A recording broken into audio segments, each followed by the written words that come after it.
Yang kedua, lalu yang mau mengajarkan siapa? Guru. Kalau gurunya masih berhonor hanya 300.000, 500.000 sebulan, tentu mereka tidak bisa dipaksakan. Berarti apa? Kesejahteraan guru.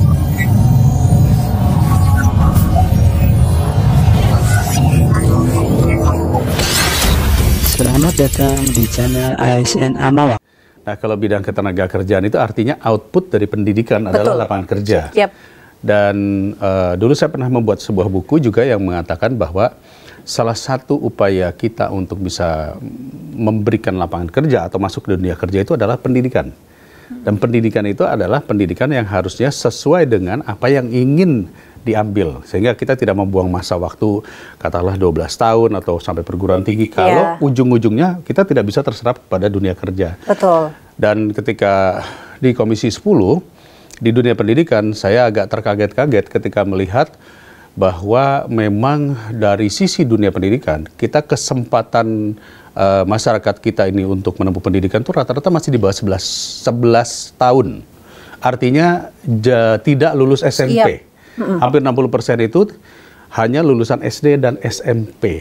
Itulah yang menyebabkan ketika kemudian masuk dalam dunia kerja yang saat ini sudah industri 4.0, sudah berkembang, ini boleh dikatakan akhirnya untuk bertransformasi di dalam disrupsi ekonomi tadi agak sulit sehingga masih membutuhkan padat karya. Padat karya itu artinya pekerjaan-pekerjaan yang tidak terlalu banyak menggunakan teknologi, pengetahuan, dan lain-lain. Nah, ini permasalahan besar dan kemudian saya memperhatikan apa yang harus dilakukan. Berarti pendidikannya harus kita kemas sedemikian rupa agar kita menjadi lebih katakanlah bertransformasi ke industri 4.0. Ini menarik sekali. Jadi ketika Pak Dede Yusuf masuk ke Komisi 10 terkait pendidikan, langsung mikir outputnya.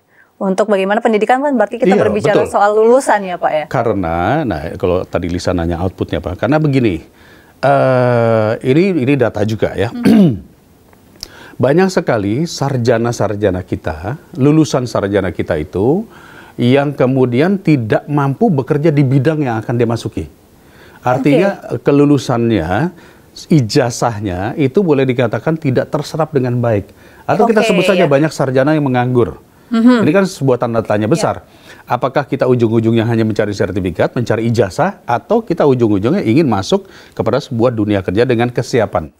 Gitu. Nah, tadinya saya mau bahas ini di segmen selanjutnya, tapi kita langsung membahas dengan sangat serius, Pak. Tapi ini menarik sekali memang, Pak. Karena memang saya lihat, ini data dari tahun 2023 yang terakhir, bahwa memang pendidikan masyarakat Indonesia itu mayoritas SMA. SMP malah.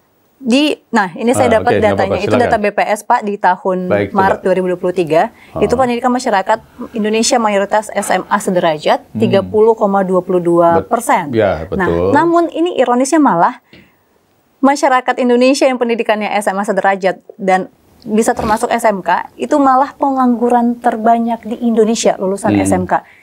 Apa yang salah Pak? Padahal kan sebenarnya SMK ini untuk mencetak lulusan langsung terampil, bisa bekerja sesuai dengan bidangnya. Kita lihat dulu ya, apa yang dilakukan negara dengan undang-undang, ya, yaitu adalah pendidikan dasar menengah itu dijamin oleh negara. Itu sebabnya boleh dikatakan SD dan SMP itu praktis tidak berbiaya, praktis ya. Ada juga beberapa yang masih mengambil biaya, tetapi intinya adalah SD dan SMP. SMA karena bosnya juga kurang besar, karena bantuan pemerintah daerahnya juga kurang besar, itu menyebabkan akhirnya tidak terlalu signifikan jumlahnya.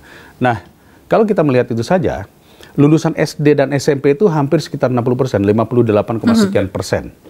Yang tadi SMA dan sederajat itu sekitar 30%, 28 sekian persen, ya.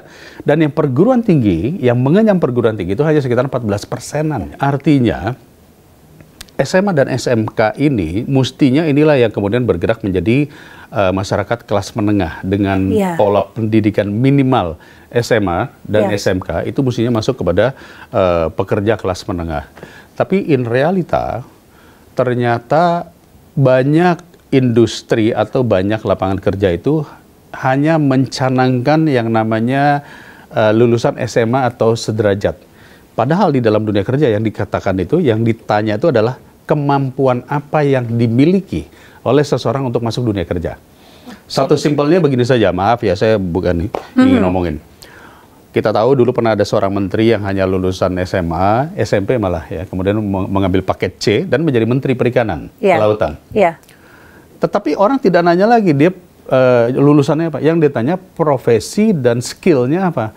Nah, beliau seorang menteri ini skillnya adalah di bidang perikanan, di bidang nelayan, sehingga menjadi profesional dan layak untuk menjadi menteri. Jadi bukan lagi soal ijazah. Nah, inilah yang kemudian di dalam dunia pendidikan yang harus kita rubah adalah mindset dunia pendidikan bukan sekedar lulus melalui hafalan. Kan kebanyakan kalau kita lihat ya, sekolah ini belajar, kemudian ujian, lalu kemudian dapatin nilai dan lulus. Di antara ini semua belum ada yang berpikir skill atau kemampuan, atau disebutnya yang namanya soft skill ya, kemampuan komunikasi, kemampuan narasi, kemampuan berkolaborasi, kemampuan untuk melakukan kerjasama dan lain-lain.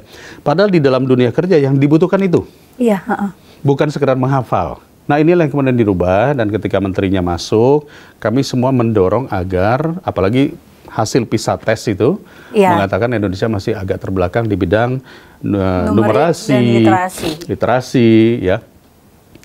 Kita rubah caranya. Nah, keluarlah konsep yang namanya Merdeka Belajar.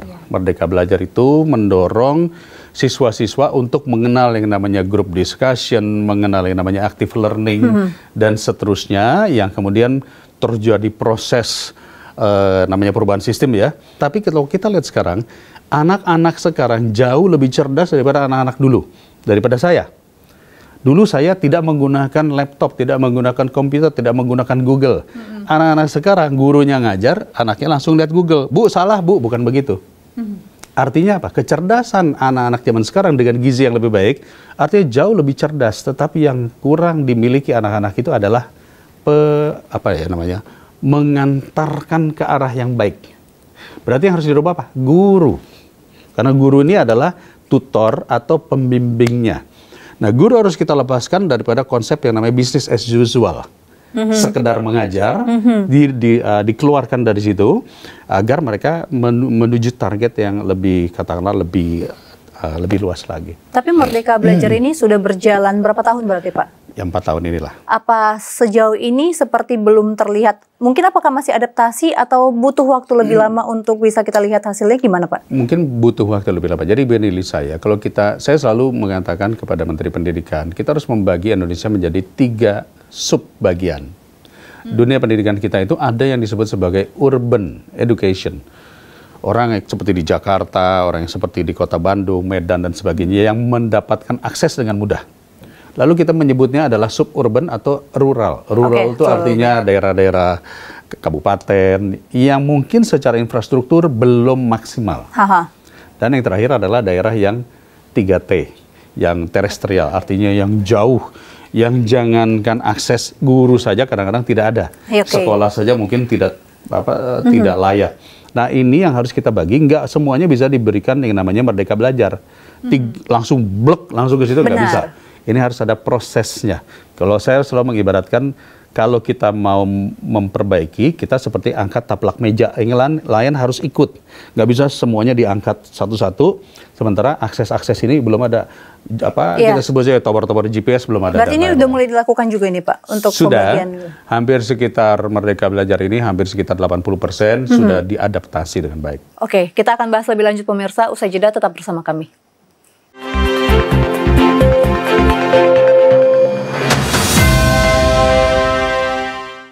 Pemirsa, kembali di Kabar Nusantara, dan tadi pembahasan kita masih mengupas tuntas tentang pendidikan di Indonesia. Sudah kita bahas tadi Pak, bagaimana pemerintah ini sudah mulai melakukan Merdeka Mengajar sebagai upaya untuk meningkatkan kualitas pendidikan kita. Nah, tapi kalau kita misalnya melihat, sejauh ini memang masih banyaknya Pak tenaga kerja di Indonesia itu lulusan SD. Sementara kan kita lihat kalau kita berbicara pendidikan, berarti kita membahas terkait dengan lulusannya, hasil yang di outputnya. Nah, namun data ini menyebutkan Pak bahwa tenaga kerja kita itu dominan lulusan SD, yang berarti mungkin masih buruh kasar ya Pak, belum bisa disebut sebagai tenaga profesional. Ya, seperti tadi 40% masih SD. Nah, betul, masih sekitar 40% itu didominasi oleh SD Pak. Sementara kita lulusan paling banyak tadi Bapak sebut SMP ke SMA. Nah, ini di mana nih Pak letak kesalahannya atau ini dipengaruhi apa sebenarnya? Jadi gini, kalau mau berbicara itu berarti kita harus berbicara yang namanya penyerapan tenaga kerja ya, atau jumlah lapangan kerja kita terbanyak apa. Memang lapangan kerja kita didominasi paling banyak adalah sektor perkebunan, sektor perkebunan, kelautan dan kehutanan. Artinya kelapa sawit, terus kemudian bangsa kaya perikanan, kelautan, peternakan ya, dan sebagainya. Nah, itu memang rata-rata tidak membutuhkan pendidikan yang begitu tinggi. Nah, bahayanya banyak juga jumlah tenaga kerja kita yang keluar negeri hanya bermodalkan keberanian. Nah, kenapa SD? Karena yang paling gratis adalah SD. Dan ketika mau masuk ke SMP, anak-anak ini oleh orang tuanya dibilang, ngapain sih sekolah, mending cari duit. Nah, ini yang kemudian menjadi salah satu faktor menyebabkan banyak anak yang tidak meneruskan sekolah karena pengen buru-buru bekerja di kebun, bekerja di ladang, bekerja di kampung, katakanlah begitu, membantu orang tuanya. Jadi sebabnya pemerintah harus mendorong terus yang namanya SD, SMP, bahkan sampai SMA itu benar-benar tidak berbiaya. Ya. Nah, pemerintah harus menyiapkan anggaran cukup besar tentunya untuk bagaimana anak-anak mendapatkan semua fasilitas sekolah, nggak usah mikirin seragam deh, karena buat seragam itu tidak menjadikan output seorang anak itu cerdas. Tapi pendidikan yang layak dan berkualitas. Lebih baik fokuskan kepada infrastruktur dan suprastrukturnya. Nah, itu SD, SMP, SMA itu harus selesai. Ini PR kita, ya, PR kita. Yang kedua, lalu yang mau mengajarkan siapa? Guru. Kalau gurunya masih berhonor hanya 300.000, 500.000 sebulan, tentu mereka tidak bisa dipaksakan. Berarti apa? Kesejahteraan guru sesuai dengan undang-undang guru dan dosen ini adalah profesi. Profesi tidak boleh ada yang di bawah UMR. Profesi apapun, mau itu presenter, kameramen, itu tidak boleh ada yang di bawah UMR. Karena untuk mengejar profesi harus berijazah minimal S1. Bagaimana mungkin S1 terus gajinya cuma 300.000? Benar. Nah, berarti permasalahan guru ini adalah kunci daripada dunia pendidikan. Ini yang harus kita sejahterakan.